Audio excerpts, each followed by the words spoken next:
আজকে বানাবো একদম সবচেয়ে সহজ রেসিপি বোম্বাই মরিচের আচার। বোম্বাই মরিচের আচার বানানোর জন্য প্রথমে আমি তেল দিয়ে দিচ্ছি, তারপরে 2টা শুকনো মরিচ দিয়ে দিচ্ছি, তারপরে দিয়ে দিচ্ছি হচ্ছে রসুনগুলো আমি একটু হালকা ভেজে নিব। তারপরে একটু নাড়াচাড়া দেওয়ার পর আমি দিব হচ্ছে আমড়া পেস্ট 1 চা চামচ, কেউ চাইলে আম দিতে পারেন, এবং 1 চামচ দিলাম আদা রসুন বাটা দিয়ে ভালো করে মিক্সড করে নিব। তারপরে দিয়ে দিলাম 1 চামচ সরিষা বাটা দেওয়ার পর আরেকটু নাড়াচাড়া দিয়ে নিলাম যাতে সরিষাটা একটু হালকা ভাজা হয়। তারপরে এটার মধ্যে আমি দিয়ে দিচ্ছি 1/2 চামচ হলুদের গুঁড়া, তারপরে 1/2 চামচ মরিচের গুঁড়া।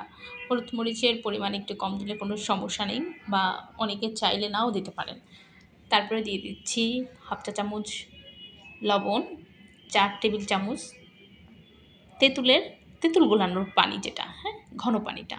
তারপরে দিয়ে দিলাম 1 চামচ পরিমাণ চিনি। তারপরে দিয়ে দিলাম আমাদের 20 টাকার সেই বোম্বাই মরিচগুলো দেওয়ার পর ভালো করে নেড়েচেড়ে নিচ্ছি, কারণ বোম্বাই মরিচটা কিন্তু সিদ্ধ হতে হবে, ঠিক আছে? আপনার কোনো পানি দেওয়া যাবে না, কিন্তু বোম্বাই মরিচটা খুব ভালো করে সিদ্ধ হতে হবে, নয়তো কিন্তু আচার নষ্ট হয়ে যাবে। তারপরে আমি দিয়ে দিচ্ছি এটার মধ্যে ভিনেগার হচ্ছে দিব 1 কাপের মতো আমি ভিনেগার দিয়ে দিচ্ছি। ভিনেগার দেওয়ার পরে সুন্দর করে নাড়াচাড়া দেওয়ার পর আমি একদম তেল ওঠার পর দিয়ে দিলাম 1/2 চা চামচের মতো পাঁচফোড়ন গুঁড়া।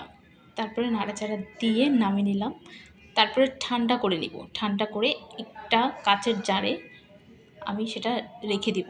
আর আপনারা তো জানেন আচার কাচের জারে রাখলে সবচেয়ে ভালো থাকে, এবং কাচের জারে রাখার পরে কেউ চাইলে রোদে দিতে পারেন 1 ঘন্টা আধা ঘন্টার জন্য, বাট আমার দেওয়া লাগবে না, কারণ এই আচারটা আশা করি খুব সহজেই খুব তাড়াতাড়ি শেষ হয়ে যাবে। আর কেউ চাইলে এই সহজ রেসিপিটা আপনারা বানাতে পারেন। 20 টাকার আচারে, মানে 20 টাকার মরিচে আপনার পুরা 1 জার আচার হলো। আমার এই আচার বানানোর রেসিপিটা ভালো লাগলে একটা লাইক করে দেবেন, শেয়ার করে দেবেন, এবং আমার পাশেই থাকবেন। ছোট ছোট এরকম রান্নার টিপস থাকবেই আমার চ্যানেলে, এবং সাথে আরও অনেক ভিডিও। আল্লাহ হাফেজ।